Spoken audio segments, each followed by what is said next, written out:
What is up, everybody? I think we are live. I surprised Garrett. I didn't even tell him. Bro just blindsided me. What the crap? Nice. Okay, there we are. Yeah, we blindsided everyone, including myself.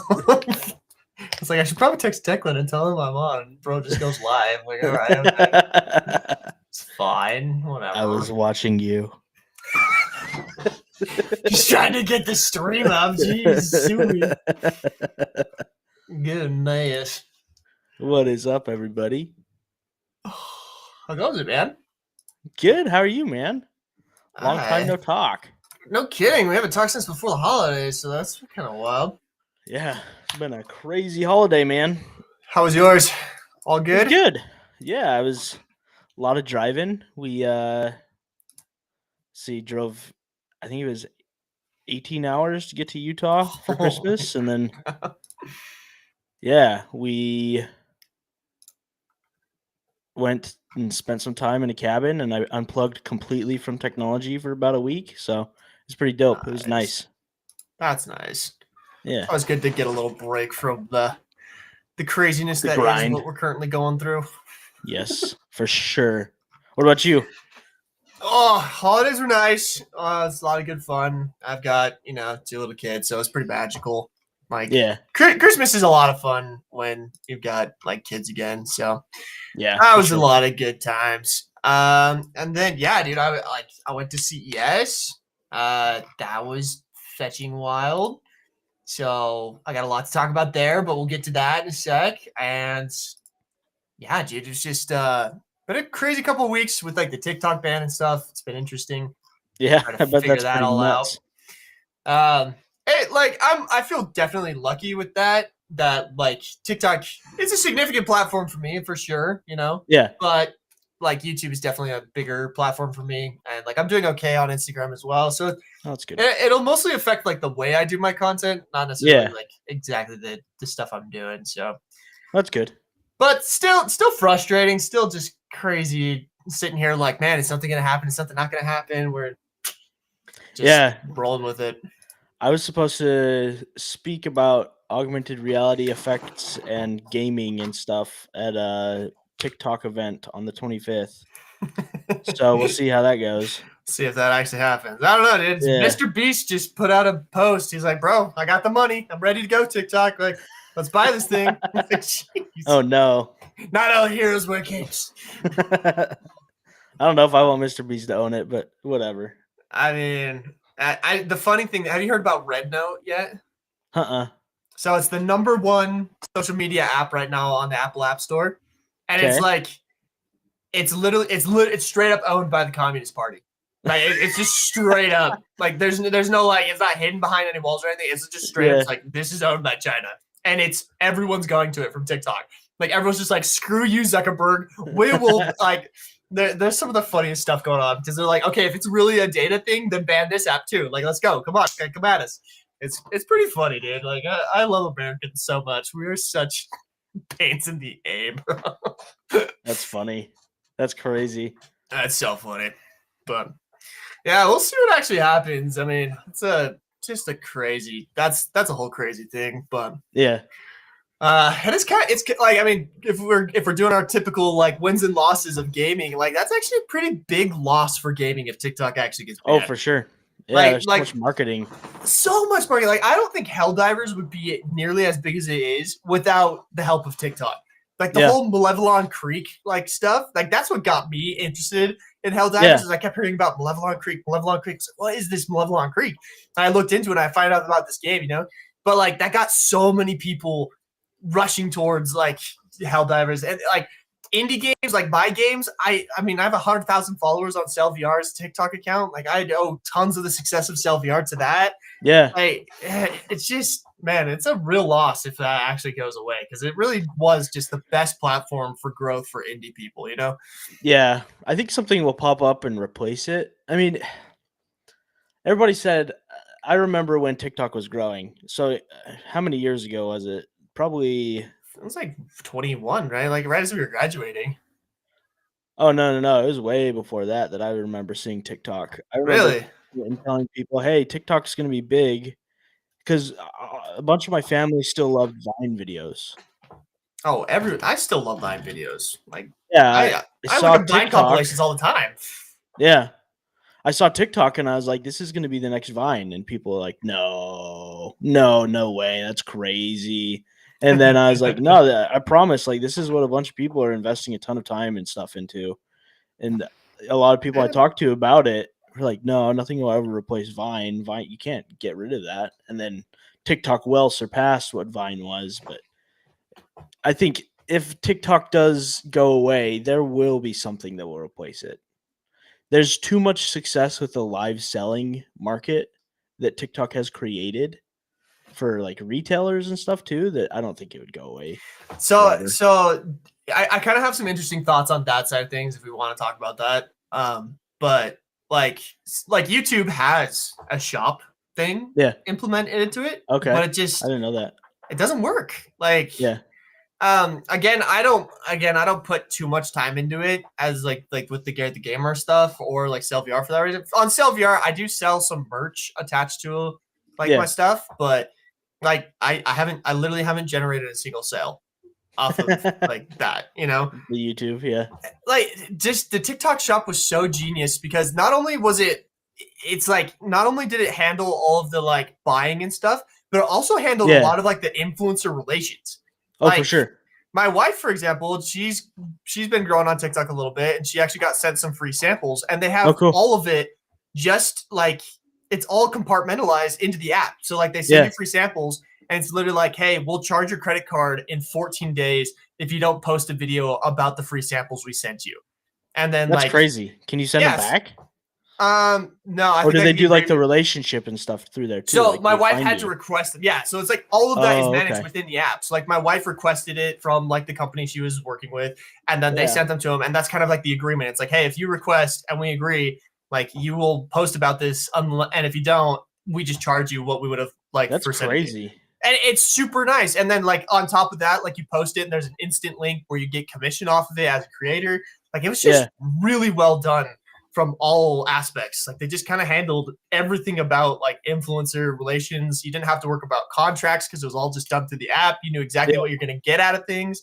Like, it was just really, really well done. And like I just have yet to see anyone else implement it in a reasonable way, you know? That's So interesting. I didn't realize it was so, like, tied in the infrastructure of it all. That's pretty cool. that's like one of the reasons I really liked it. Yeah. The few things that I did through the TikTok shop were great because it was just like it was all handled right there. Everything was documented because it was done through TikTok. You could reach out to TikTok for support if anything went Mhm. awry. And then like again, just like the whole fact that things were just all documented right there. The whole transaction was super secure and safe because it Yeah. was done through That's it was cool. just great. And then also just the virality of TikTok, you know, like it would actually get to people. It's not like fetching Instagram where you have to pay an arm and a leg to get your product to anyone, you Yeah. know? Like it was just like, yeah, like we make money off the commission as well. Like TikTok, I'm pretty sure took a percentage of commission for transaction fees, and then that's how they made their money. So they didn't have to push anything else, you know? Hmm. Anyway, Yeah, we'll kind of see. crazy. I'm hopeful about it. I think it would hurt the AR industry, It honestly. would. Yeah. So talking about that, I've been looking. So the filter that I use to put my face on the bread Yeah. box, guys, like Mhm. that's a TikTok filter, and I have for the past like 48 hours, as this is kind of actually seeing like it's gonna happen. I've been like, okay, crap, I need to see what other options there are out there. I've been looking for just another straight up filter. Yeah. Nobody does it as well. Like I tried for hours to get a custom filter made using Lens Studio, but the Mm. way they do the shape of their eyes just it makes me look like a sad clown on the bread box. Like it is so Well. scary. Like I tried to figure out how to like do like a custom like cut out my eye and stuff on that, and it just Yeah. like they just didn't allow it. And I That's looked funny. on like YouTube's AR stuff, nothing there. I'm like, dang, dude, that's crazy. The one Have thing they I didn't released that find, yet? The YouTube AR stuff? it's not. I was looking through their existing stuff, Oh, okay. and there wasn't anything like existing. But I feel like you could. I saw a couple filters. Where I feel like if you flip this around, it'd be close. So But I have access to all that.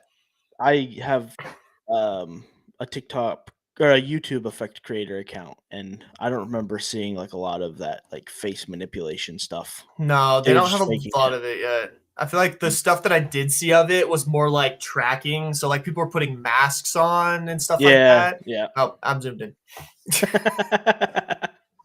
AI thinks we were gonna be real up close and personal for this one. Goodness. Anyway, yeah. So the one thing I did find, this is one curiosity about this whole thing that I've been wondering about is like, will CapCut also be banned since that's also a ByteDance company? Interesting. Because CapCut actually has, this is the one thing that I found that would maybe possibly work, is I found that CapCut, you can actually do a custom mask where I could cut out the eyes and the mouth like I do and just stick it on a face. And it wouldn't be that bad. But I've read some things where it's like, yeah, CapCut will also shut down because it's attached so close to a TikTok.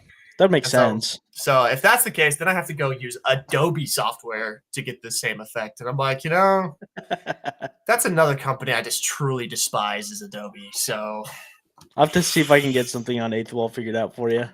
that would be awesome, dude. Like, I would be willing to shout out Eighth Wall and sing their merry praises. Like, seriously. We can get something figured out there to save Breadbox. Hashtag save Breadbox. Get it trending. let's go, Chad. Get it trending. On Blue Sky, right? That's the new one. No, I'm not. Dude, anything that resembles Twitter, I stay far, far away from. Like, that is, nope. No, thank you. No. Put the fries in the bag, as General Milo says. Well, man, did you get anything cool for Christmas you wanted to share? Anything fun? I got this. A stand? This guy. Oh, okay. It's a control. It's a driving sim like setup, and I was trying it out on stream yesterday, and it is hecka fun, dude. Like, holy crap! I've been playing this game called Beam. What is it, chat? Drive Beam NG or something like that. Okay. I can't fetching remember, but they have a literal Moab, Utah map where you can go do like the off-roading, and it feels amazing in VR. Like, you can put on the headset and be first person in the car, you can see the shifter shifting and whatnot. Like, it was so fun. And like, it's really realistic, like physics and stuff. And with the feedback of the wheel, I like, holy crap, that was a ton of fun. We were messing around yesterday on that with chat. That does sound fun. Good time. But man, that I was thinking about, I was like, there's not very many good driving games in VR, dude. Well, that's because it was such a problem for so long for like people getting sick. Yeah. I mean, you remember the one that we did, the spaceship one where you could fly around when we were in the lab on campus? No, which one? Wait. Spaceship? There was one that you were a spaceship and you could like fly around. You were like car. Air car. Yeah, you were a bus or something. Yeah. Air car. That one. I had some good VR legs, but that one made me sick every time I played it. Yeah, no, it is tricky because like our game Hard Drive, I feel like it's like one of the major things of why people don't play for a long time is it's just like, like you get sick. It's true, but man, dude, like with that steering wheel and stuff, I didn't feel sick at all, and I was like flipping upside down from like doing things wrong on the hills and whatnot. But dude, I was Hard Drive. Oh, sorry, I was gonna ask, how are the disc battles going in that? Dude, I'm trying what I can to get people to go and try it because they are so much fun, dude. Yeah. I jumped in this morning to record some footage, and there was just like 3 guys in there, and we just went at it for like 30 minutes. And I recorded the whole thing from like a third person perspective, and it'll go live tomorrow. But it's so fun. I'm tempted to like make an entire game, just like take the code from that game and just put it into a new game. That's just the disc battles because of how fun just that part of it is. Yeah. Golly, it's such a good time. It's just that game has been so interesting because the people who love that game have just given it such high praises. They play it a ton, but we just have a really hard time keeping new players. We're trying to figure out if it's like something with the onboarding experience, if we just did like the user experience design wrong. It's been an interesting case study in like launching a game using existing communities. I love the game. Like I was just playing it today. I was just like, this just turned out so great. It's everything I wanted it to be. But hey, like sometimes it's just not what the people want. It's not what the people want, and that's okay. Yeah. That's something you gotta realize as a developer. Sometimes you're just not gonna make what they want. That's okay. For sure. How are your polls? It's mixed, which is so frustrating. So, for those of you who don't know, I put out I put out 3 games that my team is potentially going to develop in 2025. The 3 game names were Monsters and Mazes, Certain Depths, and Z-Route. And I put a poll out on literally every social media platform I'm a part of. So Discord, YouTube, Instagram, and TikTok. Literally everyone had a different answer. So frustrating, dude. So what you're saying is you have to make all 3. So actually, internally, that's what we were talking about. You're like, you know what? We probably need to make a vertical slice of each of these games, release it to the public, and then get people like what they want. Because funny enough, like my team was asking me this morning. They're like, which game are you the most excited about? And it's like, actually, of the 3 games, which actually got the least amount of votes, it's Monsters and Mazes. Because the whole idea behind Monsters and Mazes is that it was going to be Dead by Daylight in VR, but to iterate on Dead by Daylight, I wanted to make it so it's not the stupid generators over and over and over again. Yeah. Like make it so that the objectives to like escape are different. Also like Us. What the No, not that. Oh. But like I was super excited because I have all these cool ideas for different monsters and like what their abilities would be, and then I just feel like it would work really well with like the Gorilla Tag movement. Just like it just feels so nice. I've been sold on Gorilla Tag movement lately, dude. I played a couple of games that I'm just like, man, it really is just so great. So yeah, I don't know, but yeah. So that's why he thinks people didn't like Monsters and Mazes is because of the Gorilla Tag movement. I see, like. And that's such a shame. It's such a shame that like the word Gorilla Tag has such a negative connotation. Stop zooming in. We need to come up with a different name. Monkey movement, slap movement, or something like that. Because like, literally, like it's true. Like people will be like, "Oh, it's just gonna be another Gorilla Tag clone." It's like it's not. Like I'm trying to use the best movement because there's literally with Gorilla Tag movement you can use like the juking and stuff, which I really find to be like a really interesting mechanic. Yeah. But again, like Gorilla Tag, that word comes with such a negative connotation because it's just the Gorilla Tag community and everything like that. But it is what it is. Cheese Army. What the heck, chat? Why are people in here saying Cheese Army? Oh, gosh. Anyway. Yeah, so it'll be interesting. I'm making a Discord right now. Okay. Where I will continue to like kind of elaborate with the community on like what the games will actually end up being. I haven't released it yet. It's still kind of working on it. I want it to be like in a really good place before I release it. But yeah, in the coming probably days, I will release an invite link on like the Cell VR channel and Garrett the Gamer Discord. Just saying like, hey, come check out game number 3. And then basically people will be able to select the role of which game they want to see built. And then they could be a part of the iteration process as we start like prototyping and whatnot. So awesome. Look out for that, chat. You got a lot of Discords to monitor now. Yeah, I think. I need to get one set up. I've been starting to post more content about creating stuff in Studio, so I need to get something set up for people who have questions about Studio. You know, funny enough, so I have a dead channel. It's not dead, but I have an old channel, the Garrett's Guides. Did you ever see that one? I looked on that the other day randomly. Out of nowhere, it's getting just tens of thousands of views. That's awesome. It has like over 1,000 subscribers and whatnot. I'm like, apparently I need to make some more tutorial videos. Heck yeah, dude. That's awesome. Fetch. So I might be making some tutorial videos, and honestly, like if you want me to post some of yours on there, I'd be happy to do that. Yeah. Could be cool. I think the more spaces, the merrier. I'm hoping to start actually making some for Niantic next month. Nice. So that's the goal. But I hope you get it, man. Thanks. Sick. Well, I got a 3D printer. I stole one of my friends from Utah's 3D printer, and it's killing me. I've been fixing it. On a boat? Yeah, it's the bottom of a boat. Yeah, it's the benchy that everybody prints, and I just can't get these layers on the bottom right. So I've been troubleshooting that for like 48 hours. So hard. So what kind of printer is it? So it's a hand-me-down printer, so I didn't have to spend any money. It's an Ender 3 Max. Oh, yeah. Yeah, that'll do it.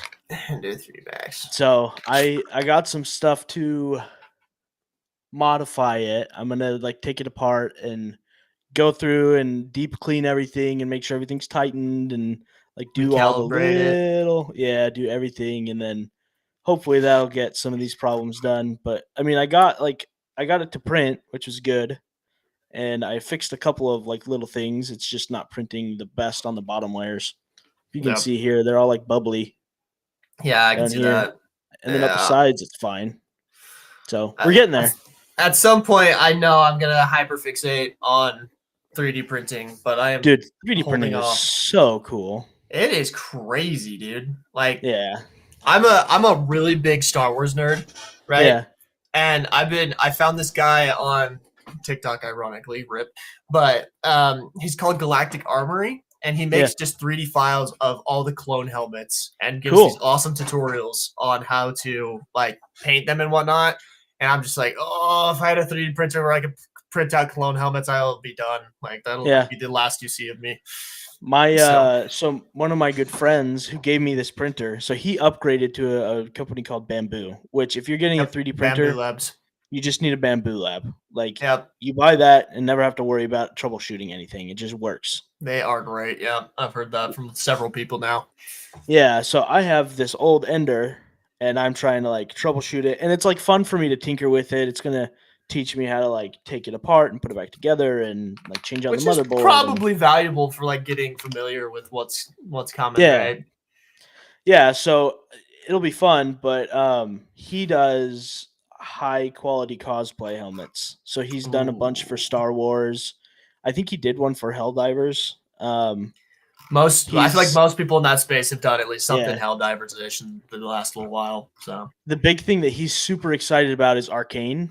There's a ton of people in the Arcane community, the League of Legends anime, that I'm trying are getting into 3D printing. So they're working on creating Vise gauntlets that actually are functional. So you can like press stuff inside of them and they'll like expand out and you can like clamp them on and they'll move, like have moving parts that'll put everything together, and like that's pretty crazy. Dope. That's crazy. I'd love to see that. Freaking cosplayers are so genius. Yeah. One of my favorite memes of the past like 10 years probably is when Disney was remaking Beauty and the Beast. Like everyone was showing like cosplayers compared to Disney. It's like cosplayer, $1,000 budget. Disney, $300 million budget, and the cosplay looked better. Oh yeah, for sure. Looked better. It's like, dang, dude. Like I got mad respect for cosplayers. Yeah. Heck yeah, Arcane is on top. Best anime ever. It's so good. I'll admit, I still haven't watched season 2 yet, but oh man, I'll get there. It's good. Someday. You have to let us know when you watch it. I'm sure you'll see me in utter distress emotionally. That's all I've heard of it. That's what I've heard. Breadbox will be talking about it. Breadbox will cry. Yeah, if Breadbox is still around. Nah, we'll figure it out. We'll figure it out, Jet. Yeah. Jacqueline's gonna make us a nice Niantic filter. We'll get it set. Anyway, CES? Dude, are we ready to talk about CES? Like, I'm ready, man. It's gonna take some time. I'm so jealous. Oh my gosh! So, CES has got to be the hands down coolest convention I've ever been to. I've been to a lot now. I've been to like the Gamers Developer Conference. I've been to AWE, the Augmented World Expo.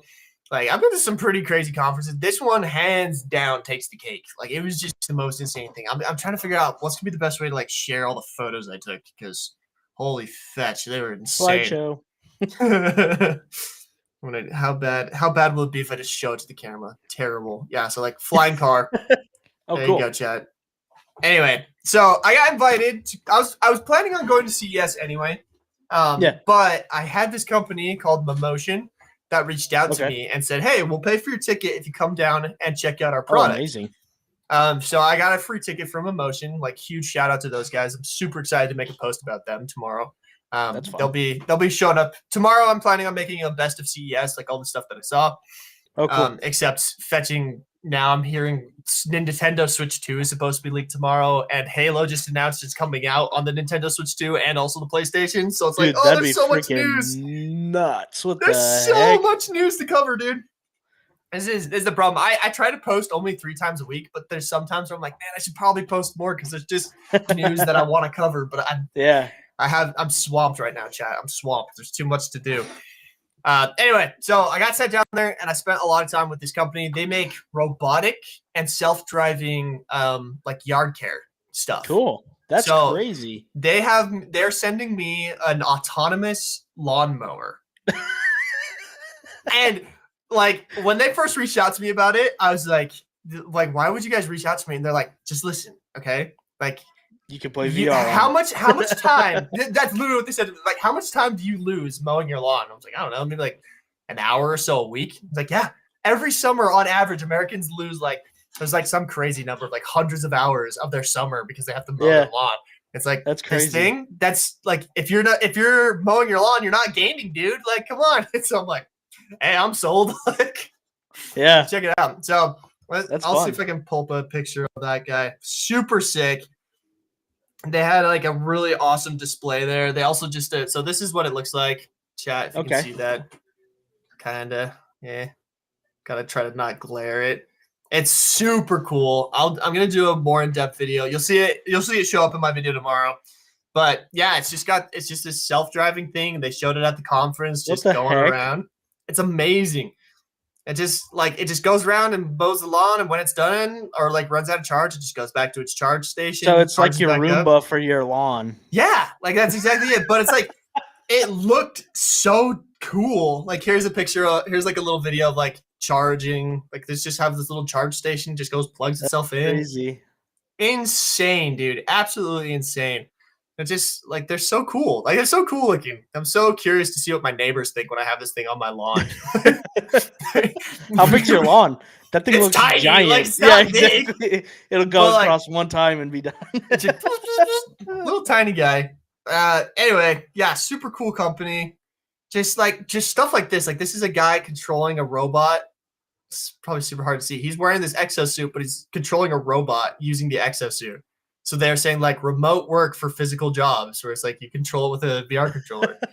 Craziest stuff, dude. Like there was a ton of stuff like this. So this is an automated snowblower. It's like an autonomous snowblower that I saw. This was a company I was super stoked about. You can't really see it, but there's this thing on the top of this gaming chair right here. Yeah. Focus. So that's a 3D sound apparatus. Cool. Basically, so you attach it to your gaming chair, and it creates 3D sound, like akin to what you'd have on your headphones, but you don't have to wear the headphones. That's dope. And it was good. Like they showed me a demo. Like I sat down and played like a couple of games in it. And I was like, "Whoa! Like this is as good, if not better, than like some of the headphones I put on." That's sick. So that was super sick. If I could game without headphones, that'd be so nice. I've been trying to figure out that, dude, because I hate it. Like this is you never charge yours straight up. I don't. I really don't. It's just a hologram, dude. There's just straight up holograms. Oh, cool. At the convention. Like, focus. Just holograms. I tried out some really interesting, like, VR stuff. Mm-hmm. Kind of interesting enough, there was tons of, like, retro tech, too. Oh, sick. So, like, that's like a classic jukebox, you know? Yeah. That they, like, were making work and whatnot. And then there was also just, like, kind of fun stuff like that, which was kind of crazy. I know somebody who has been getting a ton of work doing Dreamcast development for Sega. Dreamcast? Yeah, Sega Dreamcast development. What the heck? Yeah, dude. Tons of like retro companies are wanting to do this retro advertising. So they've been making these retro game things that work on old consoles. It's pretty cool. Huh. That's interesting. This was kind of cool. This was an RV that could like self-park itself, so it could like 360 move around and whatnot. A lot of LiDAR, I'm assuming, right? What's that? Do I take work on she's not sleeping? No, she's fine right there. I can be in. Okay, are you gonna hear her? Yeah. Okay. Sorry, I had to talk to the wife for just a second. No, you're good. No problem.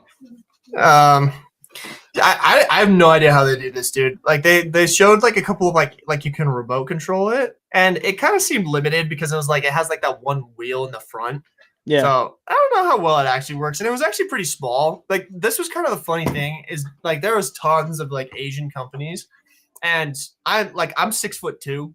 You know, Yeah. like I'm a pretty big guy. I weigh like 220 pounds or whatever. He's 5'10", And so chat. like when I freaking like when I like tried out a lot of these stuff that were made by like Asian companies, it was like, hey bro, you need to make this bigger. Like I tried on. Let me show you this picture of when I tried on this VR glove. I tried on this VR glove that I was super excited about, but my hand like I look like a fat hand right there. Like that's my hand, like barely fitting in this stupid controller. Cause like they're sitting there like pulling it onto my hand because it's too small. And I'm like, guys, like I feel like I have pretty average American hands. Like y'all need to make it bigger. That's funny. So it's freaking crazy, dude. Motorized snowboard that I saw fetching crazy. Oh, that is cool. Just that'd be fun. There was a couple of this was like one of the best of CES. It's a freaking Roomba with an arm on the front, so it can like pick up stuff in its way. Like won awards. I was like, this is the dumbest thing. But the thing I couldn't stop thinking of when I saw it was that cloud. That's so dumb. That's funny. Just dude, like I mean, like that is straight up just like the future. Like the stuff that it was there's robots, holograms, virtual reality, augmented. Like there was just everything. Flying cars, fetching tanks made by John Deere. Like. Was it like an electronic tractor? It was like a self-driving tractor of sorts. Dude, everything is self-driving. That's I guess the thing this year. So the way that the convention was set up, or at least the way that I inferred it was set up, is there was a kind of like looking for partners section where it was just kind of tons of random tech. That's where like a lot of the like robotics and like the like different the Roomba stuff was all kind of over there.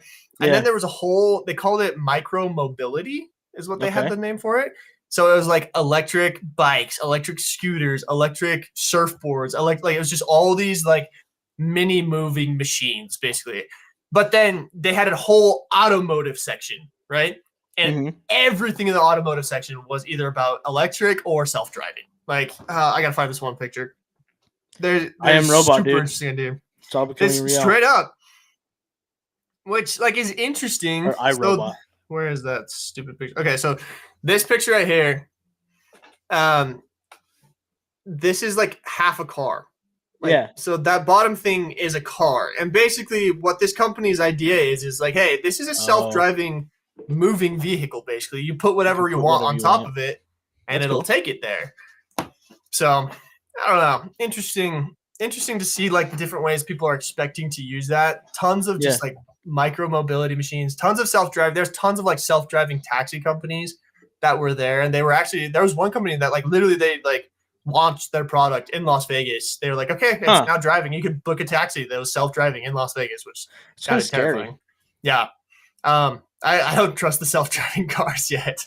I'm still not there, but I do think that is the future. Like I talked to my wife about like the future and our kids. Like by the time they're 16, you might not even need a license. You might just be able to jump into a self-driving car. Like everybody's gonna Uber everywhere. Yeah, like there's a really interesting podcast episode of How I Made This with the founder of Lyft. Okay. And his big thing right now is he's like, look, in the future, you won't need to own a car. You can just own like a membership to something like Lyft, where in the morning you just say, hey, I need to go to work, book a ride, and your self-driving car pulls up and you just go to work in your like Lyft, basically. That's self-driving, you know? So that's just crazy, dude. So crazy. That sounds well, so one of the things, my grandpa owns a car dealership, and I was down there. He owns a Chevy and a Toyota dealership, and he has one of the new Silverados that's fully electric. Yep. And we were like driving around in it, but there's so much of the car that you have to unlock through subscriptions. And they're saying like, in the next couple of years, they think that car manufacturers are going to try and make cars way cheaper and not make any money off the cars, and then make all of the money off of the subscriptions. Like, so what is a subscription? Like, what do you subscribe to? So, like, if you want to have the self-driving functionality inside of your car, you have to pay a subscription fee for it. Oh, Or man. if you want to, like, different things that used to be standard inside of cars, they're now gating behind subscription fees where you have to pay for things to be able to have access to that functionality of your car. Huh. Isn't that crazy? I don't love that. I hate no, it's so subscriptions with all my stupid. heart.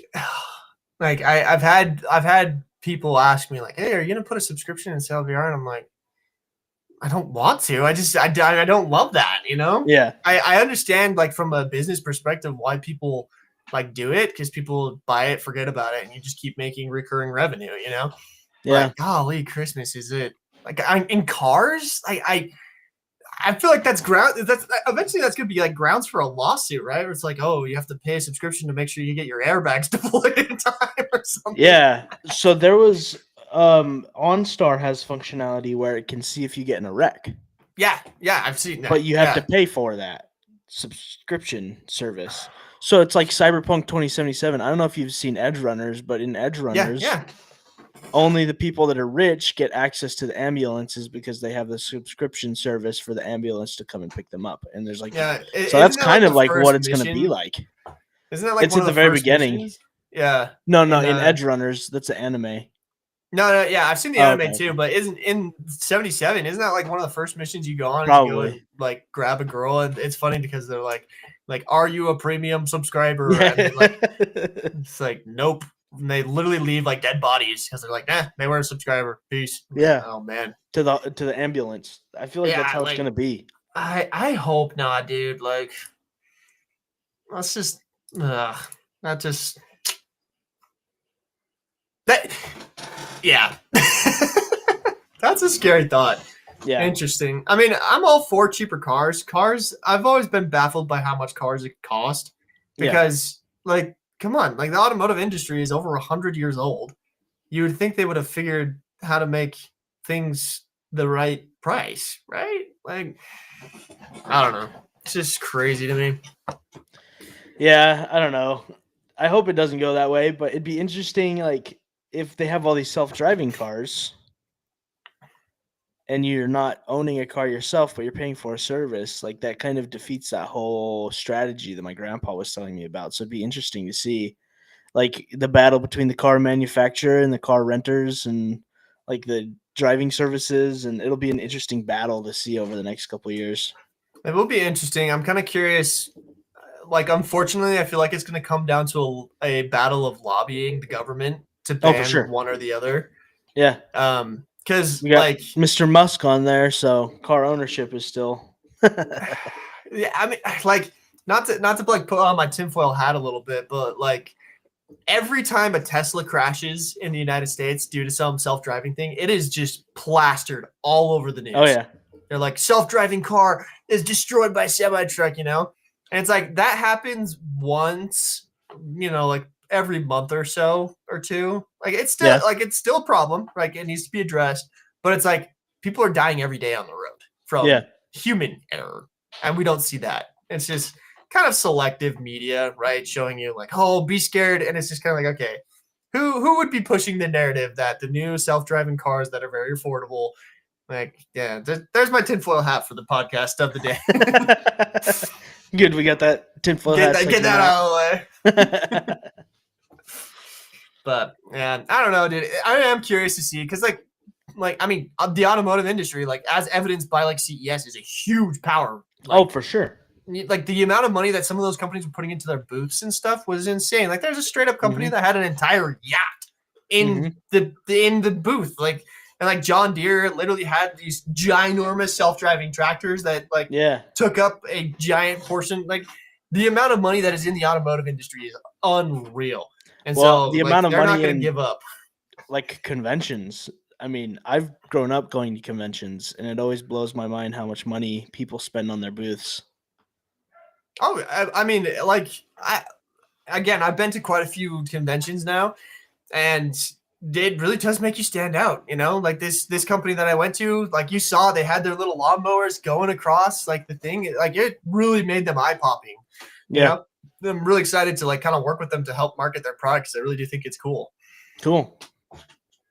So yeah, we'll see, man. It's self-driving cars, flying vehicles. Not as much AI this time around. I feel like a lot of people kind of put it on like their signs. It was like AI, blah blah blah.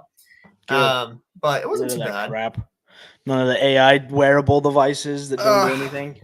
Not really. I feel like that's starting to hit its the pinnacle, right, where it'll come back down.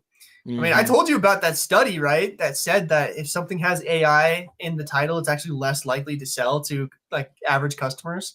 Yeah, it's just confusing. I feel like it's not the case in like a business level. Like I feel like when it comes to like B2B type business, AI is like, the only place I ever see so much AI mentioned in different areas is LinkedIn.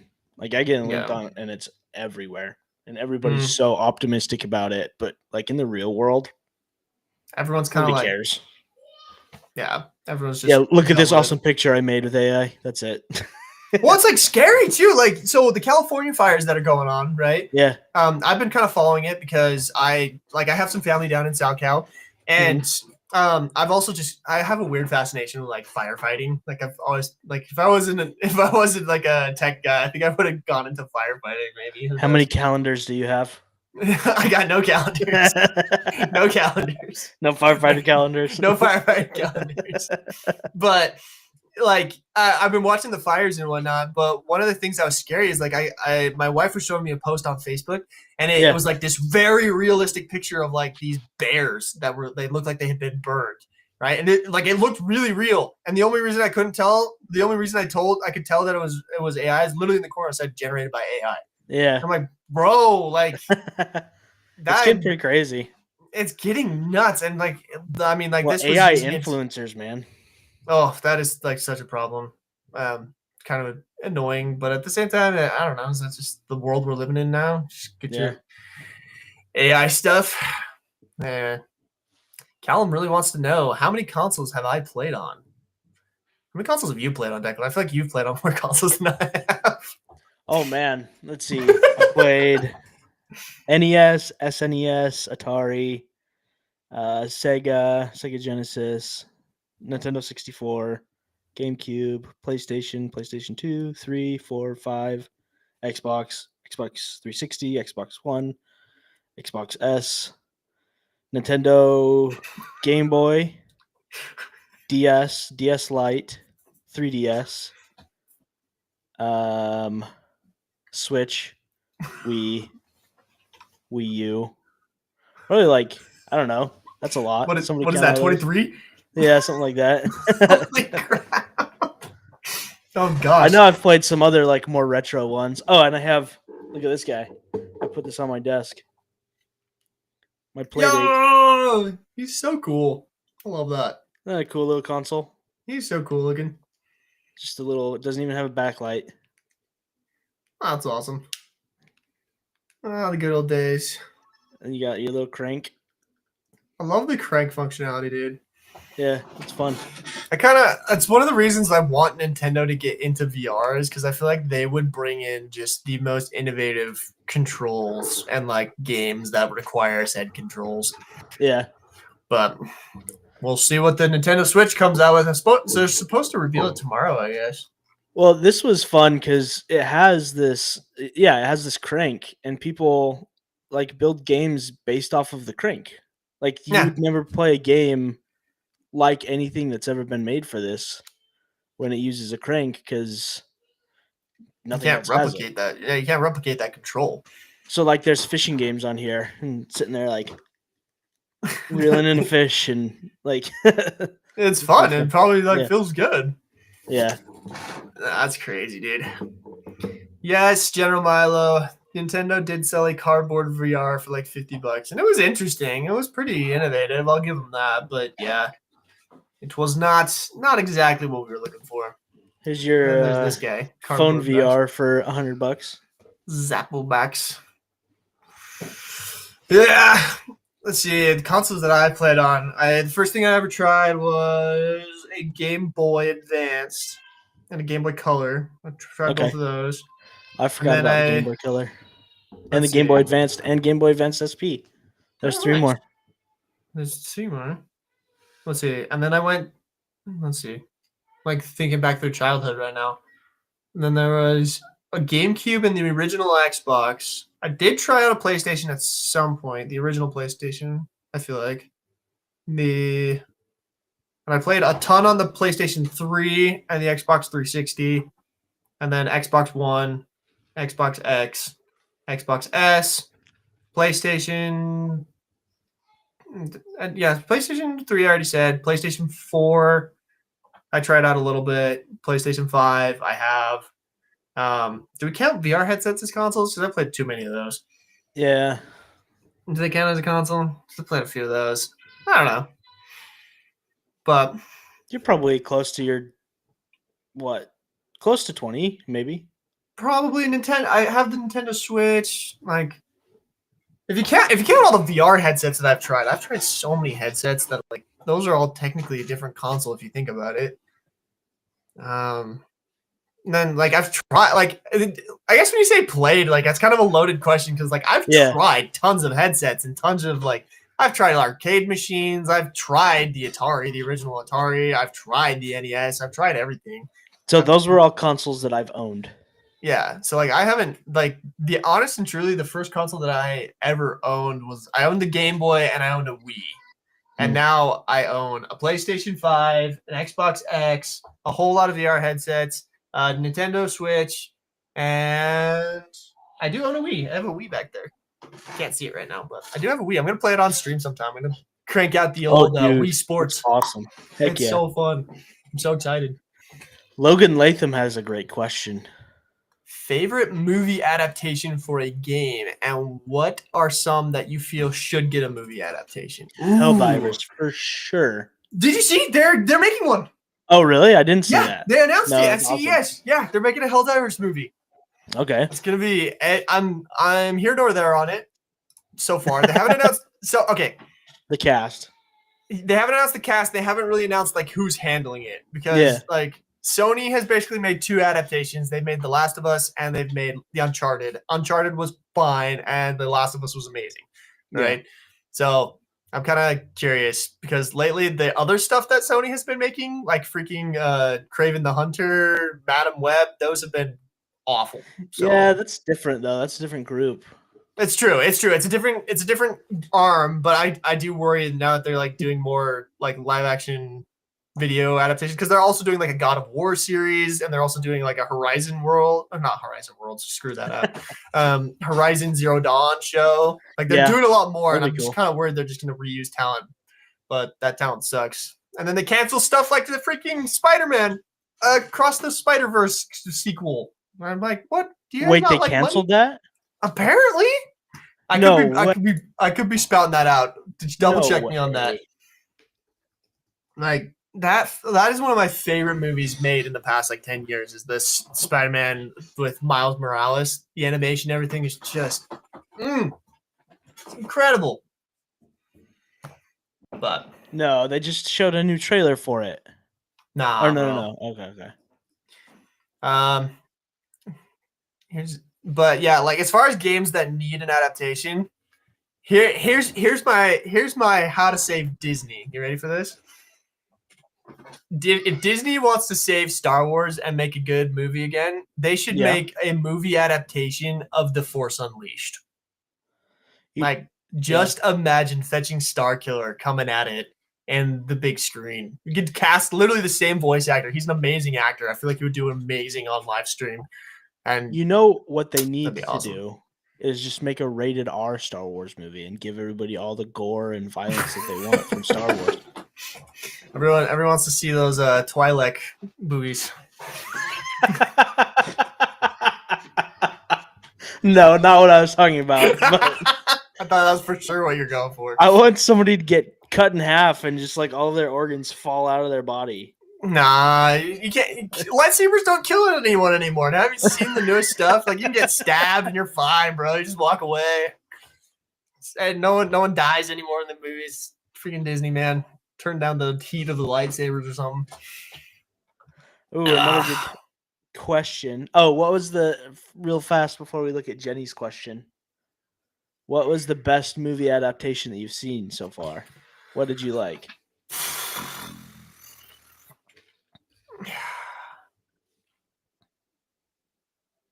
Can it be a fan film? Because I've seen better fan films. I loved the Super Mario Brothers movie. I loved that. I thought it was so fun. I am so excited. Those are my two games I want made. I want a Legend of Zelda movie. Yeah. And I want a Star Fox movie. Star Fox would be pretty freaking sick. I think Nintendo's smart right now, dude. Like they've been making some fire stuff. I really like the Nintendo Mario movie. I forgot about that one. I forgot that that's a movie adaptation. I didn't see FNAF. I've heard mixed reviews about FNAF. It was fine. Gosh, what were the other ones? The Last of Us was pretty good. Yeah, what else? I've never played League of Legends, so I don't feel like I can say Arcane is amazing, but I love Arcane. I can't speak to it as a video game adaptation because I've never actually played the game, you know?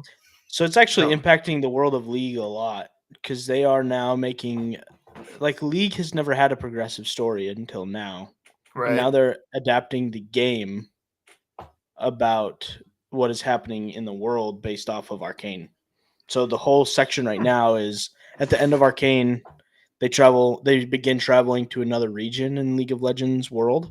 Okay. And now the new season of League of Legends is all based around that world, and they're kind of building the world so that when the anime comes out, it'll all be inside of all this stuff that's happening in game. So they had an event that happened, and it's supposed to progress the story of some characters, and that's cool. That's cool. Yeah. That's cool. I could get behind that. I don't know. I like the continuity of that, you know? I think that's cool. Yeah. It's because I know a lot of people were myself included, I was like, man, Arcane is so sick. What great lore. And I deep dove into the lore, reading up on all the stuff. Mm-hmm. And then I was like, maybe I should try the game. And I just remember you and Matt saying how freaking toxic the game is. Yeah, I played it last night and I was so pissed by the end of my gaming session. I was so mad. I just can't I didn't even play a real game. I played ARAMs, which are just casual. And I just was so pissed. It's I freaking hate this game. Why do I keep playing it? But it's one of my favorite memes right now, dude. My favorite meme is oh, what do you do to relax? And it's I play video games. It's it shows the video game. And it's a guy petting a rabid dog who's just biting his hand. It's I pet my dog to relax. There was another really good question I don't want to miss. Oh, the Twisted Metal. Do you know what Twisted Metal is? I do not, but I know. Didn't it just get turned into a series? It got turned into a Peacock series, but so the game was a Mario Kart-esque. Not really, not even close, but it's a first-person shooter, but you're inside of a car. So you pick your car, and there's characters inside of the cars. And it's kind of like a demolition derby, but you're shooting each other. One of the main iconic Twisted Metal cars is an ice cream truck. There's a clown that drives around inside of it. Oh, yeah. And you blow up the other cars. That's the whole purpose of it. It was an old PlayStation 1 game that if I remember correctly, it's the era of GoldenEye. Yeah. It looks a little newer than that because it's a little bit better graphics from what I'm seeing. The original one? Maybe not. This is a different one. It was on the PlayStation 1, the very first one. Yeah, the OG one. Holy crap. Mm-hmm. That looks so fun. That's awesome. I think it'd be a fun game. I'd love to see Twisted Metal remade. I feel the coolest thing that I've seen in the last couple of years that I'm super excited about are Sega announcing that they're bringing back a bunch of old titles from their old video game repository. So that's cool. Super Taxi or whatever it's called. Wait, what? Crazy Taxi? Yeah, Crazy Taxi is being remade right now. Yes, that game was legendary. Jet Set Radio is getting a remake. I'm so pumped. If you guys have heard us talk about Jet Set Radio before, Declan has plugged Jet Set Radio big time. So that's going to be so much fun. I'm kind of worried about the art style because it's very different than the original Jet Set Radio, which is part of the beauty of it. But yeah, I think that type of game would be fun. That'd be an interesting idea for a VR game. Well, I was actually gonna say, I feel like that's something that could fit in well in like the Xbox like economy because like have you seen all the stuff with what's it called? Rocket League. Like that game, you like literally people are playing soccer with the car. I feel like if you created like basically a team deathmatch type car game, like that'd be cool. I haven't seen that in a while. I think that would do well personally. Yeah. Oh yeah, Enchanted had a good description. It's a third-person arena crash course game with different weapons and abilities. So you're just fighting against each other. That's cool. Pretty fun. I could see it. I can see that working in flat screen pretty well. Virtual reality, again, like the problem is motion sickness. I feel like something like that would go really hard. Although I've been playing the crap out of that mech game, Iron Rebellion. That is another genre of video game that needs to come back. Yes. I have a game I'm cooking up in my head for it actually, but so I'm not spilling any beans on that one. Let me look up the name of this game real fast. I had a networking call the other day with somebody who lives here in Dallas. Okay. And he worked on Mech Assault, I want to say. Wait, Mech Assault Online? No, like the original one on the Xbox. Yeah. Like old school. Yeah. He was he was the art director. That was the first thing that started his career. He worked on like 4 or 5 different mech games like this. Bro, this just unlocked a memory in my head. So I was talking to him. Dude, when I got my Xbox, this game came alongside the game that I had, which was the Clone Wars. But it required Xbox Live to play it, so we could never play it. So we would just sit there and watch the trailer. Yeah. Because it was so cool looking. But holy fetch, this game is awesome. He was one of the main people that worked on it. And I was talking to him about it, and he was talking about he basically had this PowerPoint of all the different stuff that he's worked on over the years. And every single one that he was like the lead art director of or like doing a bunch of stuff for. And then he went and worked at some XR part of the industry for a while too, working on some XR projects that I've used. But like, I just was remembering all of this stuff over and over and over again that he was talking about. It's like, man, you like did so much for my childhood. Like, it's crazy that I'm just having a casual conversation with this guy when he built like some crazy memories that I have being a little kid playing video games on my Xbox. And it was like him and like one other artist like working on stuff in their basement trying to get these files ready for this video game. It's like some crazy grind. It's like some of my favorite memories of playing video games. That's so funny because like I've had 2 conversations in the past year that was like one was exactly that, and then one was the opposite. Where it's like I instantly hated a guy because he was a part of the reason why games sucked. Oh no. So one of them, I met a guy who worked on the original Star Wars Battlefronts, like from Pandemic Studios. Yeah. And he said that like he was a part of like a major part of the gameplay team. And I was like, dude, like I still play that game to this day. Yeah. My brother and my cousin. Like we get together when we're in town and we play that game. And then I met another guy who was the head of data at EA over Battlefront, the new Battlefront. And he just started. He's like, "Oh, did you like my game?" I was like, "No." He's like, "Oh, it was so interesting data wise," and he started just rambling off this data they had on the. I was like, "I hate you. I hate you. I want you to go burn in hell, you freaking idiot."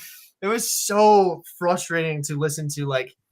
Just like literally the data that like EA like works on is like they literally have it down to a science. How like whether or not a player, what did he say? He's like they had it down to a science of how many days you hadn't played and what kind of notification they could send you to get you back into the game, and like the exact like metrics that they could like tell like, oh, you're no longer going to be a valuable player to us, and they would stop, and then like. Just like the kind of deals they could give you to get you to buy more of their packs and whatnot, and I was just like. Just focus on making a good game. Yeah. Golly. You did get a dono. Did you see that? What? From who? Oh, Oh, 5 Mr. Great Hot. British pounds. Fish. Fish. Is that what he Fish. said? That's what it said. Fish. Nice. Thank you, Mr. Hot. You the man. Fire Shadow. It's called Jet Set Radio. Jet Set Radio. He's asking what it was. It's a rollerblading game. Where Dude, you should make like beat a up the cops website and- of like all the kind of retro indie games that you recommend. That because I feel like you have kind of a unique taste that not everyone like looks at. I feel like that'd be interesting to kind of have a place where you could kind of review. I have to and remember some recommend. of them. So there's a place by my house growing up called Hastings, and it was right next to the Hobby Lobby. So my mom was a scrapbooker. She always was going to Hobby Lobby to get paper so that she could do scrapbooking. So I'd go in next door to Hastings, and there was a trading card and video game store, and I would go and like rent video games all the time, and Blockbuster as well. No. So I've played some like freaking, and it was before like you couldn't look up a video game on the internet and see what the reviews were. No. So I just saw it, and if it looked cool on the box, I would try it out. I played some wacky AF games that were so broken, but they're so much fun. Huh. That is, dude. I think it'd be cool to like have a place where you could like kind of say like, oh, here's some crazy old aged games that you should still check out. Because there's definitely kind of like a resurgence. Have you seen EMU VR? Dude, you should check this out. It's a retro simulator. Yeah, where it like puts you into like a 90s room, and you can like choose like what you want to play inside of it. It's so sick, dude. It's just a community project. That's like, awesome. It's awesome. I've been trying to get it working, but I've been having issues with it, and I mostly just haven't had enough time to like sit down because it's like it takes a couple hours. I feel like to get your games all put in the right place and whatnot, set up the way you want. But there's some super sick stuff from it. Oh, you have to use the link. That's cool. I'll have to check it out. Check it out. It's fetching cool. When you get it working, like it's so cool. Like it just puts you back to like a 90s room. You can put posters on the wall if you want, whatnot. And it just like you literally like take a disc and stick it in like a PlayStation or the original Xbox, and then you can play the game with the controllers. It's wild. It's so cool. But somebody asked me about The Binding of Isaac. I like The Binding of Isaac. Have you played that? Nope. Never even heard of it. So it's a roguelike where it's a top-down view, and you're like this little dude. Oh, and that's a fun art style. Each run's different. I've put a lot of hours into. I've played Binding of Isaac for a good amount of time, not like thousands of hours like I know a lot of people have, but I think it kind of inspired a genre. I feel like Binding of Isaac was the first of a really, really good type of like dungeon crawl roguelike, where like the Cult of the Lamb is another game that's newer that is kind of the same play style to me. Interesting. It's inspired by Binding of Isaac. I think it's a lot of fun. I think it's fun to have a game. If I ever develop a full video game, it's going to be like a roguelike of some sort because it's the least amount of development, I feel like, for the most amount of playtime. So like I know people that have played roguelikes for thousands of hours because it's unique every time. Yeah, it's unique every single time you play it. It's a fun challenge. That's one of the reasons why I love emergent gameplay. What's it called? The bullet heaven genre. Specifically, I can't remember the name of the game. I guess Binding of Isaac is kind of a bullet heaven as well. I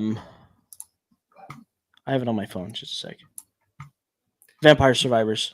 Oh, yeah. Like a Vampire Survivors type game. Have you tried Balatro? Yeah. Oh, yeah.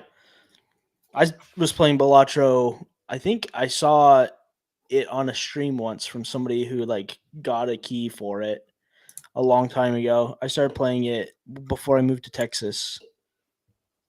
It's a lot of fun. Did you play it after the Game Awards? So it's one of the ones I've been debating on getting because it's a mobile. I didn't realize they had a mobile version of it until just recently. Yeah. But it's a paid mobile game, which I kind of love because I hate freaking ads in mobile games. Like that drives me crazy.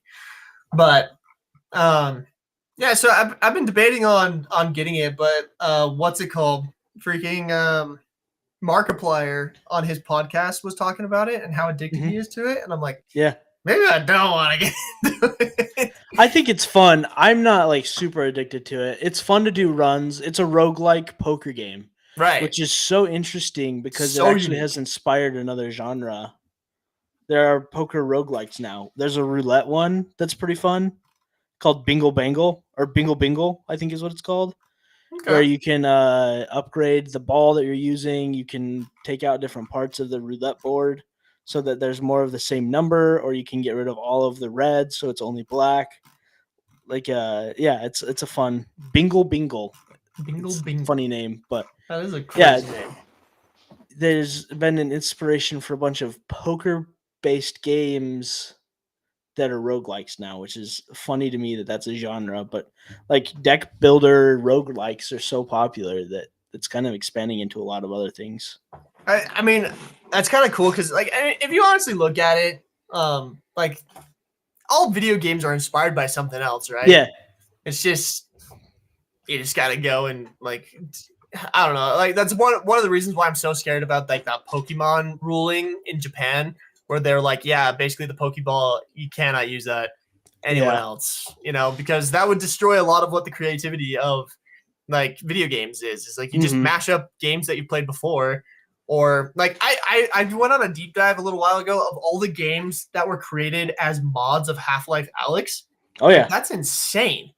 And it's like if freaking Steam were punks and they were just like, no, this is proprietary software. You're not allowed to like market your game. Well, you should look at how many games have been made based off of what is it? Warcraft. Yeah. Like Dota was a Warcraft mod. Yeah, the entire genre, MOBA genre, like League of Legends and Dota 2.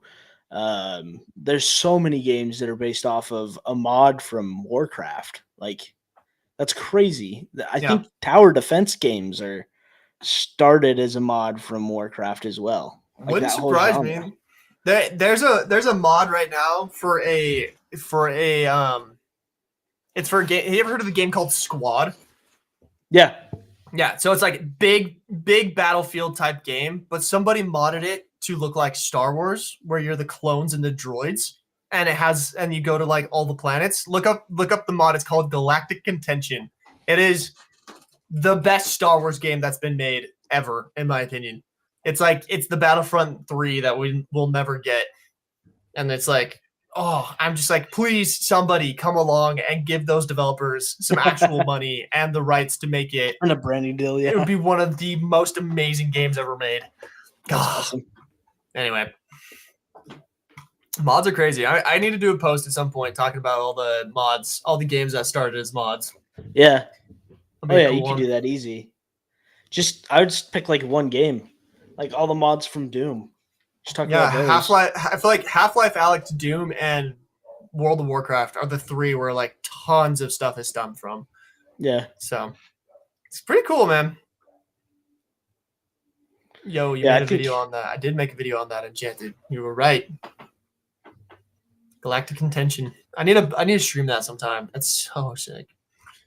Dude, I need to stream this year. I'm gonna start streaming this year. Dude, do it. I'm gonna do some developer live streams, but I also want to stream some games. I'm gonna stream the whole Bluey game. Just kidding. People can watch me play Keepy Uppies for hours. Bingo. I love Bluey, dude. Yeah. No hate on Bluey. I freaking love Bluey. My Patronus is Bandit Healer. I wish mine was. It's who I aspire to be in life, is Bandit Healer. My daughter's is Muffin. Oh yeah.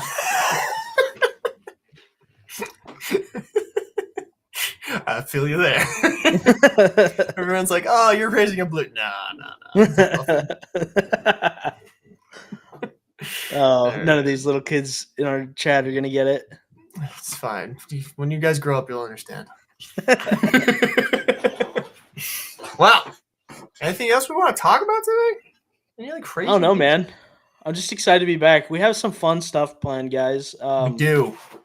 There's somebody that Garrett and I have both learned a lot from since we were in college. Yeah. He's a developer.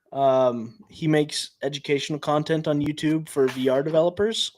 And like when I was in college, I learned so much from just his tutorials that are free online, probably more than anywhere else.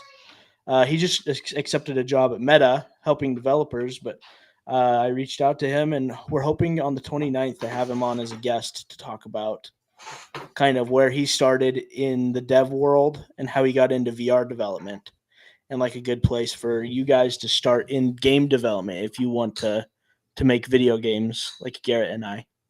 Yeah. It's going to be a really interesting conversation. I'm super curious to ask him about like where he sees the industry going, because I feel like he's had a really good pulse. Because I remember way back when I first met him, he was like, yeah, dude, like mixed reality games are going to be the next thing. And lo and behold, that's definitely what Meta did. They definitely put a major push for mixed reality games.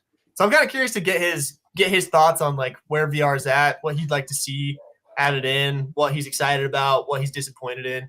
And yeah, like if any of you guys are interested in making video games, he is a great person to follow, and we'll have tons of time to probably ask him Q&A stuff to be able to talk through that. So stay tuned for that one. That'll be in 2 weeks, probably 2 weeks. Is that what we have for? Yeah, I think the 29th is kind of what we're planning right now. Yeah.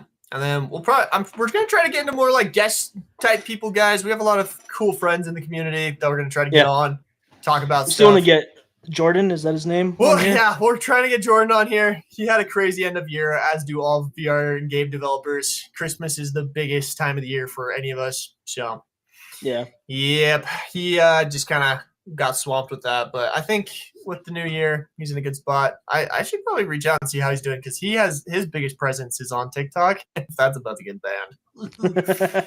He has like 250,000 followers on TikTok, but not as many on YouTube. So go follow Jordan and Throwback Studios on YouTube, guys. They need it. It's good. It's a good team. They definitely deserve everything they have going for them. Yeah. But yeah, maybe next week I will be in a lot of pain because of the TikTok ban. So tune in next week for Garrett's live rage on whether or not the U.S. government is competent. That's a good one. You thought this was a gaming podcast? Yeah. Politics next week. No. This week, gaming. Next week, politics. The week after that, canceled. Oh, it's all good. Final questions, guys. We'll do a couple more questions and we'll sign off. So if anyone's got any questions, which I think we're delayed by like 15 or 20 seconds. Okay. We'll see. Yanks ZYZZ. Okay. Anyway, can you tell me what good VR games I can get for the MetaQuest 3? I mean, there's Cell VR, Hard Drive. No, actually, real talk. The games that I've been playing a ton recently on the Quest that are absolutely incredible. I've been playing a game called Tactical Assault VR. It's like Ready or Not, but in VR. So it's like a tactical shooter. I have a lot of fun with that one. I've been playing the crap out of Iron Rebellion. It's a mech shooter. We were talking about it a little bit today. Totally awesome game. And then, dang, what was the other game that I was playing on recently that I've been having fun with? Dang it, I can't remember the one. I mean, there's always the classics. Like Breachers is great. I love that team, and they always deserve the support. And Breachers is just a fantastic game. That's basically Rainbow Six Siege, but in VR. What was the other game? Oh, I tried out J-Man Curly's VR game. I saw that. I watched some of his YouTube videos about it. It is interesting. So I jumped into it, and literally, like, my first experience with it was literally unplayable. Like, it was straight up. Not optimized. I couldn't do half the stuff in the game.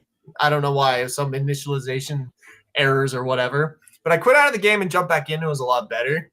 But it's got a ways to go. Which, like, to be fair, he did say, he's like it's not perfect. And it's not going to be perfect for a while, but we're working on it. Yeah. So I kind of appreciate that he's willing to be transparent about that. But, like, where it's at right now, I'm kind of like, I don't know where you're going to take this dude to be any better than – it just still feels like a Girl Tag clone, even though he's like, it's not a Girl Tag clone. It's a Girl Tag clone. Yeah. Like, no. Yeah, so Veil. Yeah, Enchanted. That's the other one I've been having tons of fun with. Veil is free to play unless you want to play like their basically competitive mode with like team deathmatch and whatnot. That is a super fun game. Definitely love that. Definitely love Batman 2, General Milo. That's a great one. It usually comes with the Quest 3S. So like if you haven't played through it, fantastic game. The Batman game is the best. Yeah. So those are some easy recommendations. I have more. Demio. I have some more. Oh, Demio's not bad. I haven't actually ever played Demio. Oh in my all gosh, reality, dude. I've never actually jumped into it. So I'm gonna show you. This was my big Christmas thing right here. All these books, this What are whole those? collection. These are all Dungeons and Dragons books. This No entire way, dude. shelf is all Dungeons and Dragons. Yeah, I that's have sick. one more book out of the entire. So 5th edition, they're replacing 5th edition with a new version, and I bought every single 5th edition book except for one. So I'm missing a limited edition copy of Volo's Guide to Monsters, and it's like $500 on eBay. It's the only Dang. place you can get it. So I haven't bought that one yet, but I completed the rest of my collection of the Dungeons and Dragons 5th edition books. So Dude, that's why I love crazy. Demio so much. That's great. We should play it sometime. We should jump into it. There's a competitive mode too. Yeah, is there I'd jump in there. There's a multiplayer and a competitive. There's a different game where you're Demio battles, where you make like a little army with your minifigs, and then you can fight the other person. Okay, that's sick.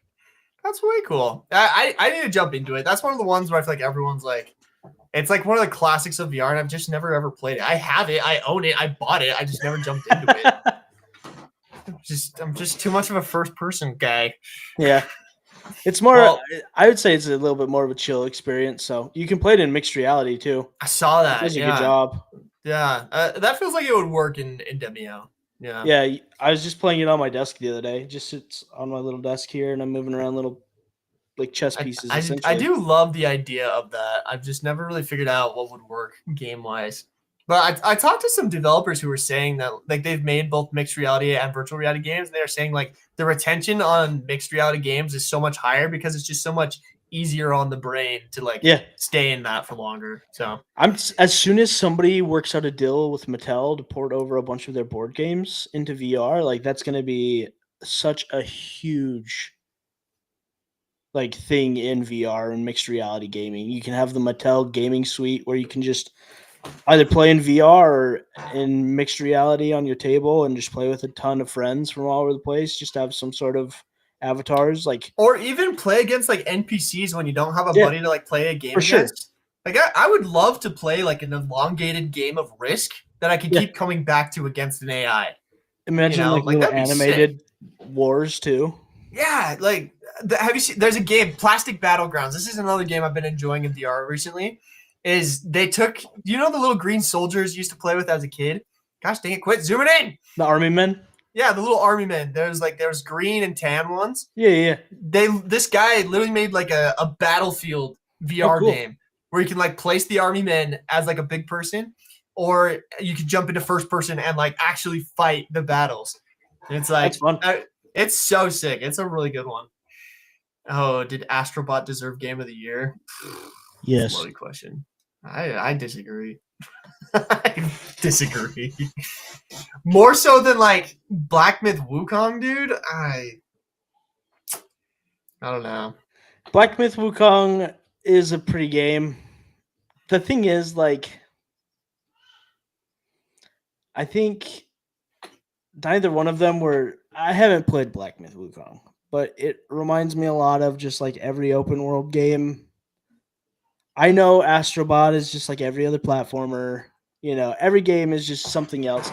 Black Myth Wukong is beautiful. To me, Astrobot was a celebration of gaming. It was a celebration of PlayStation. Yeah, which is... It's a major part of gaming, but that's kind of what irked me about it. Is it was just like look how good PlayStation is. It's like, yeah, you've been a significant contributor, but at the same time, like there are lots of other things that have made just as much or more impact. So I was a little bothered. There's some people I know that have never owned Xbox, and vice versa. Some people have never owned the PlayStation, but I feel like PlayStation. Well, is it Gen 1? I think I want to say PlayStation didn't perform as well as Xbox, but since then I felt like PlayStation was outperforming Xbox for a really long time. I don't know. It's yes, I feel like PlayStation's influence in video games is so important. Absolutely. So it's fun to go back and see like all these characters, and it made me fun or have fun playing a platformer like a Mario one, but that's the first platformer that I've ever played like a Mario one that wasn't made by Mario. Yeah. So yeah, I'm not denying it's a cool game, and it's like definitely a great showcase. I think more my problem is kind of with Game of the Year in general. I don't love how they do their nominations. I don't love how they decide. Like, in all honesty, if I were to choose a Game of the Year for 2024, it would have been Helldivers, just because I feel like it was the most innovative, the most impactful, and the most just like game. It was just a game.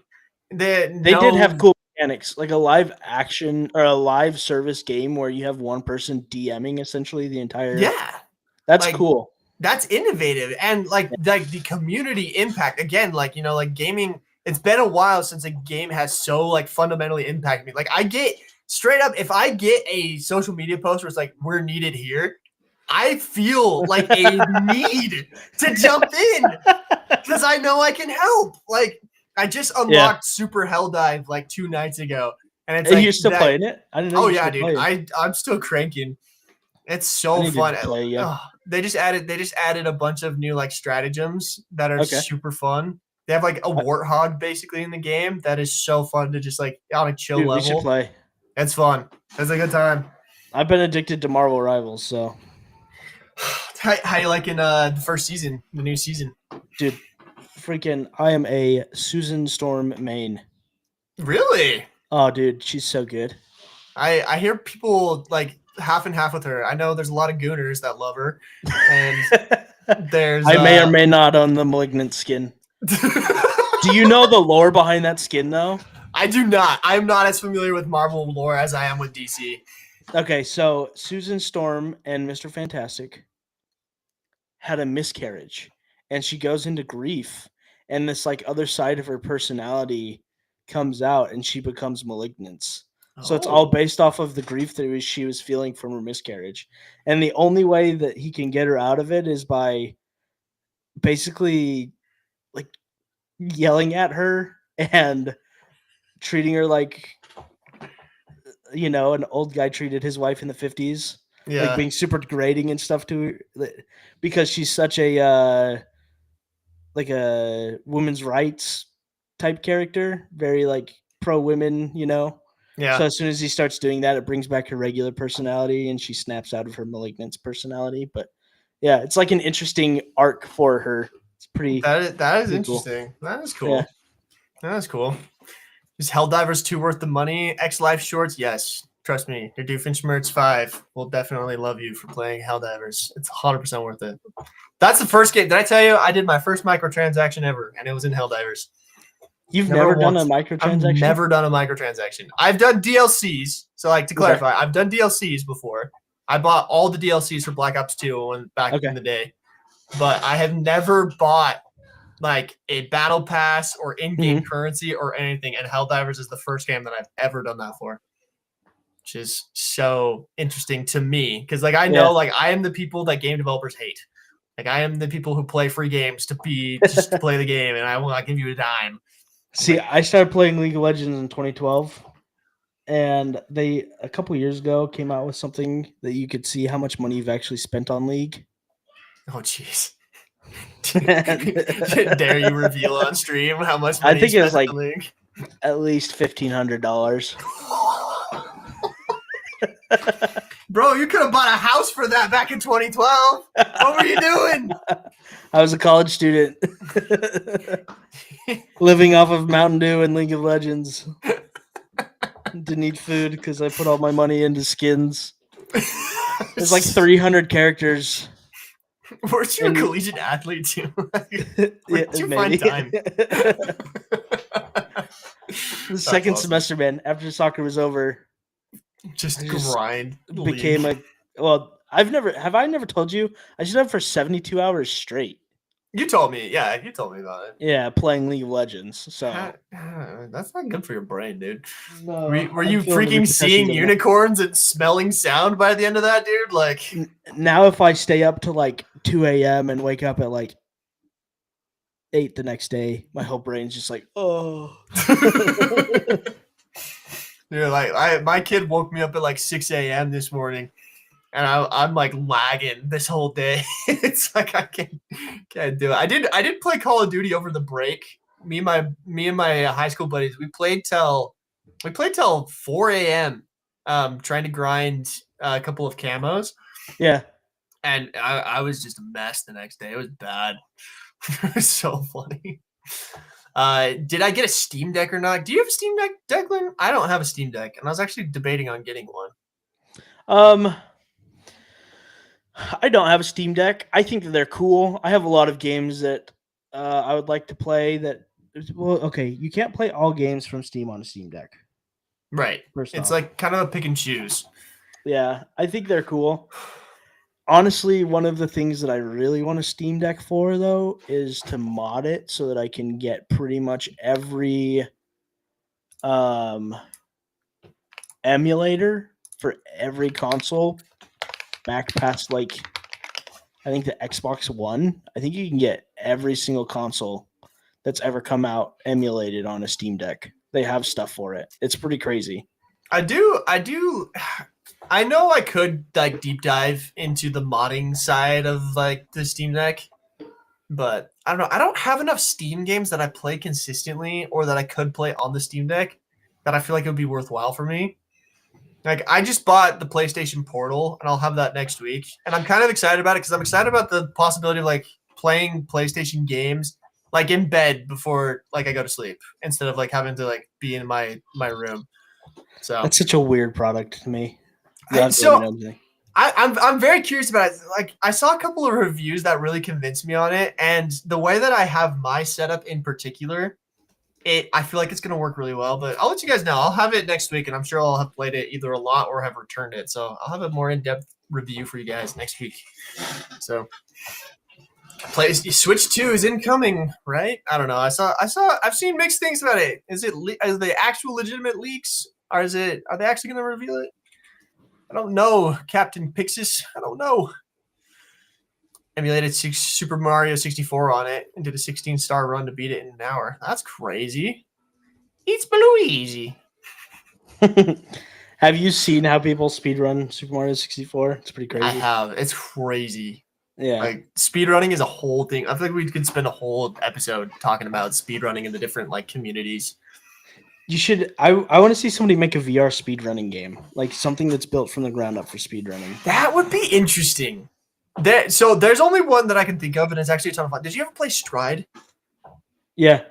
So Stride had like it's that parkour shooting game, right? And they had a speedrun version where there were specific obstacle courses that you could try to speedrun through.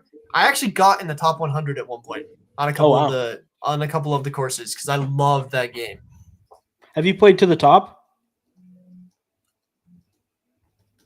I don't think so.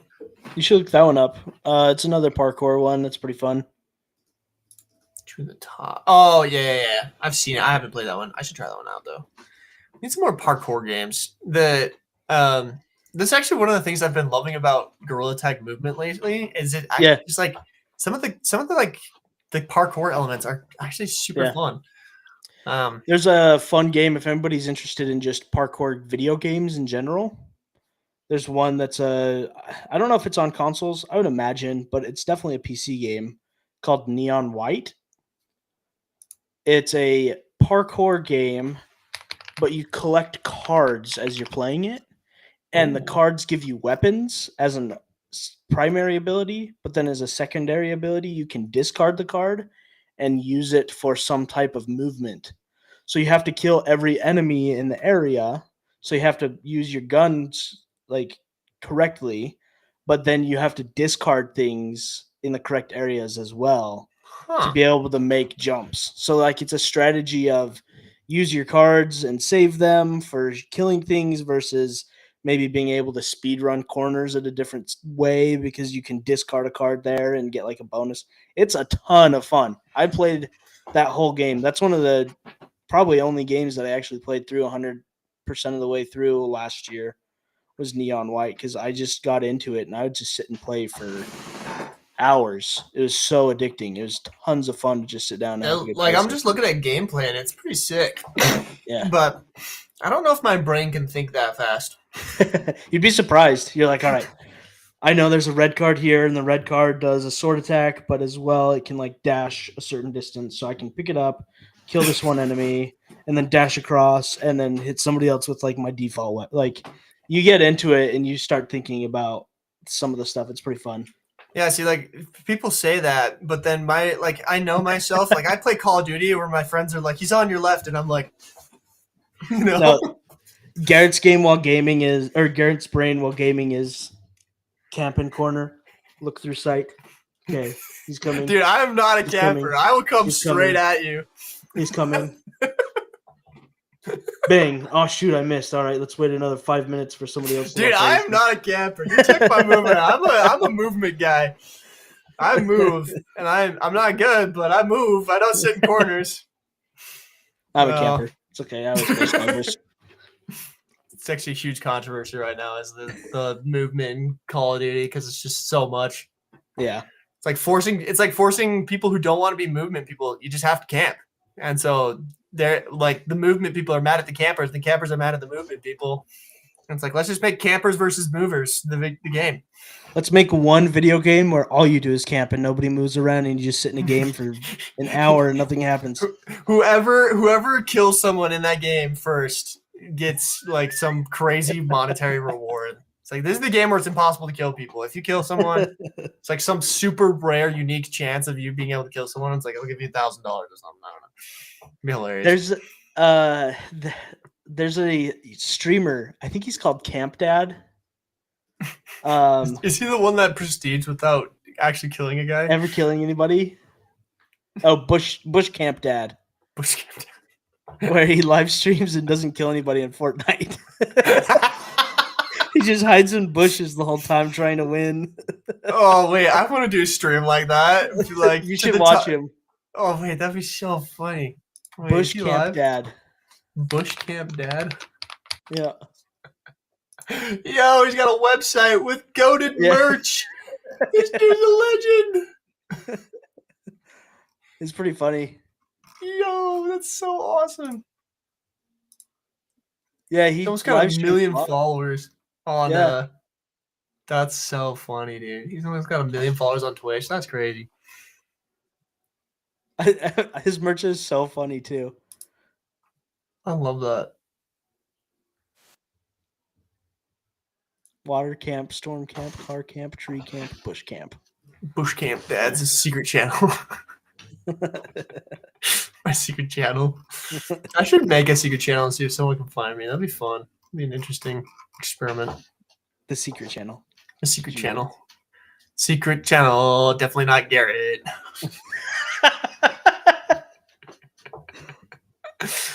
Oh, what do you think? Bagel Box. That's your new one. Which one? Bagel Box. Bagel Box. Bagel Box. Bagel Box. There you go. Bagel Tube. Bagel Tube. Oh, Captain Pixies. What's my thought on X-Field Zone? I hated it. I did not like it. It was. You guys can watch my stream where I played that game. But I don't love extraction shooters, and I realize I like Ghost of Tabor better because it's simplistic extraction shooter. But like the games where you fetching have to like eat and drink in order to play, no, I ain't about that. I'm just trying to play a game. Like, do I have dementia? What? Chat's getting out of hand. We gotta end this thing before chat goes too crazy. Hour 30. If I could make a VR game, what would it be about? Probably pirates. Oh, we'll find you, G. Don't worry. That'd be funny. I wonder if I could hide myself well enough that people wouldn't know. I got too many games to work on. Little do you guys know, I'm actually Danny Dev. With a That'd be Y. so crazy if he was actually like just like turned himself into like a no face YouTuber. Need that guy back. He needs to come back. I thought he'd for sure come back with Squid Games Part 2. Yeah. Make another one. Oh, an AR game, X Life? I don't know, dude. AR games are tricky. I'm not sure what I would do. It's one of the reasons why I haven't done it. Dementia. I still think whoever can do like a good board game, to me, that's an underrated market in the XR space. It's just hard though because like there's so many good board games in the world that people I feel like just want to play in AR, but I feel like those companies have been so bad about licensing agreements with like the VR space. So yeah. Black Ops Bunny. No, there has not been any brain rot yet. Knock on wood. We've had a good chat today. We just summoned the brain rotters. We uttered it into the universe, and now they're coming. Anyway. Well, maybe next week we'll have some brain rot. Nope. Sometimes we do a post podcast gaming session, everybody that's just now here. So maybe we'll do that next time. What? Do you have something today? It's almost 5 here, so I got you probably gotta do. But tomorrow not tomorrow, next week. I mean, if you want to play games tomorrow, I'll play games tomorrow. I might be jumping into Helldivers Friday for like a longer stream, Friday night. So I want to do some jump in the crew. We'd have a pretty full crew if we got me, you, Enchanted. I got a few people that are pretty regulars for the crew. I played with my brother a little while ago, and it was his first time playing. That was super fun. I don't know if I can this Friday. My wife loves a book series, and there's a launch party that she's going to for it. What a Onyx nerd, Storm? right? Yeah, nerds. Yep. It's my wife too. Just kidding. I read the entire second book of the Stormlight Archive. Oh, nice. And the half book that goes between the second and third book. Which one is that? Is that his the one about the thief chick? Yeah. Yep. Edge Dancer? Yeah. There's somebody on here that always talks about Sanderson, so I thought I would bring that up. Dude, I have had the hardest time getting through the final book. I've gotten bored. This is like the first time in a Sanderson book where I'm bored. Really? I just don't really want to know more. It's crazy. Well, it's the end of the first arc of the Stormlight Archive. Yeah, and usually that's like the thing that you want to read about, but I'm kind of like, I don't know, dude. He lost me. It's just crazy. Usually Sanderson's are instant hits for me. I love all of his other books, but this one is just a little slow. It's almost too much. I was talking to my buddies about it, and they're saying it's kind of like reading a textbook because it's so lore heavy towards the end because he's wrapping up so many things. I love that though. I don't know, dude. It was. I'm having a hard time. The characters he's exploring in the book so far, I just don't really care for either. And so I'm just like, I don't really want to know your storyline. And it's also very heavy mental health themes and stuff, which I don't love diving into books with those type of things just because it's with real world stuff. No. Yeah, it's like, bro, I skipped to the war chapters. Literally, I'm like, again, I don't want to read about dissociative personality disorder. We just jump into it anyway. So that's been interesting. But the first 2 books are 2 of my favorite books ever written. Those are amazing. Yeah, one of the best twists. Kaladin's so cool. Kaladin's a goat until he's not. Spoiler alert. Uh-oh. Just kidding. He's still cool, but I don't know. Have you read Red Rising? That is a book series that you should. 100 anyone in chat, if you're looking for a good series to read, Red Rising. That's one of my favorite books I've ever read. Red Rising, Golden Sun, and Morning Star is the first 3 books. It's like a trilogy arc. Amazing. Near perfection. One of the best book series I've ever read. Is Helldivers worth it? Yes, Captain Pixis. It is. Question, which game do you have high and low expectations for in 2025? I have high expectations for GTA 6, actually. It's going to be a messy, buggy. It's going to be so bad. Dude, but it's Rockstar. Rockstar doesn't do that. You can't make a video game that big. But if someone could, it would be them, dude. Bugs. if someone could, it could be them. I don't know. I kind of after the whole fiasco with freaking Cyberpunk 2077 and how people ripped that one to shreds. But that was from a totally different studio. Like I feel like I don't know. This is kind of why I have high expectations for it, right? Because I'm just kind of sitting here like I think if anyone could pull off a darn near perfect open world game to the scale of what Grand Theft Auto 6 is like claiming they're gonna be, it would be them. So, but we'll see. Like I'm happy to prove wrong, but so far the reputation of Rockstar is like they don't have to like they're making money off of GTA 5 still. Like they don't have to rush it. Like they're in no rush. Yeah. They can make it as good as they darn well please. Oh, what are the other games that are coming out this year? Games of 2025. Subnautica. I've never played the first Subnautica. I've only watched like gameplay of it, and I know they're making a second one that's like very much on. But like I kind of have low expectations for that one. Like I don't know. Subnautica I know is loved by so many people, but I'm kind of curious how they're gonna expand on that. So we'll see. I think there's tons of lore in Subnautica that you have to really get into play that they could do like awesome stuff in. Yeah. Monster Hunter Wilds is like I'm here nor there on that one. I know a lot of people are really excited about it. I've never played Monster Hunter, so I don't really know. But I know a lot of people are really excited about that. I'm excited to see how Hyper Light Breakers people start playing that one. Ooh, the new That's Metroid. A good indie one.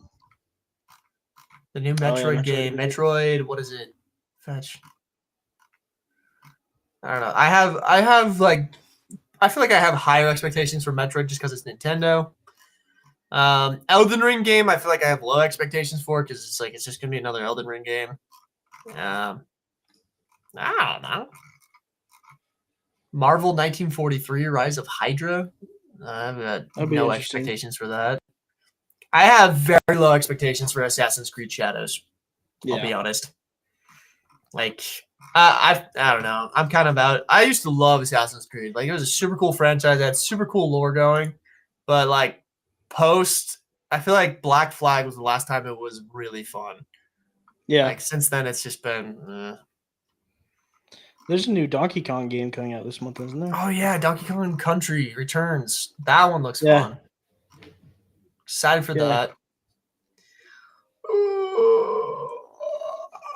I don't know. I'm trying to get into Grand Theft Auto again. I used to play it a lot in high school, so I'm probably gonna jump into some Grand Theft Auto. We're pretty. I'm almost to chat. We are almost to the subscriber count we need to do our Minecraft arc. We're almost there. We're almost there. I said at 500,000 subs, we would start streaming Minecraft, and we are, what is that? 15,000 away? No, less than that. 14,000. Dang, chat, you crazy. All right, Borderlands 4. I'm excited for that. I have high expectations. That could be cool. That could be cool. I love Borderlands, and they've sucked over the last little bit. So I'm hoping it's good. The new Doom game. I was about to say that. Dark Ages looks so good. You're freaking medieval guy. That one's a good one. 100% down for that. Definitely want that one. Yeah. Super. If there's multiplayer, we gotta play that together. I don't know if you saw the multiplayer from the last Doom. I didn't play it at all. I didn't really see it either, though. I played 2016 like crazy. Was that Eternal? No, that was 2016. That was just Doom 2016. Yeah. And then I played a little bit of Eternal. My brother played that one quite a bit. Dude, the music. When the Doom music kicks in, bro. Like, yes, sir. No, that'll be fun. That'll be a good one. So the multiplayer on Doom Eternal was one person was the Doom guy and two people were like creatures. So it was a back and forth battle between the two people that were playing the monsters and the guy that was playing the Doom guy. Pretty cool. Very unique. All right, man. I got to dip out. Okay. Let's wrap this thing up. Thank you, everyone, for coming to the Practically Reality Podcast. We go live every Wednesday at 1 p.m. Pacific time, usually, unless Garrett's late, like he was today, or technical difficulties befall us. We got some cool guests coming up here soon.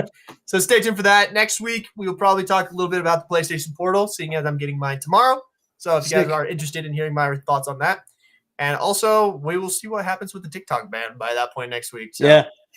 We will, some fun stuff see to chat the about. The future of Breadbox is hanging in the balance, guys. It's gonna be crazy.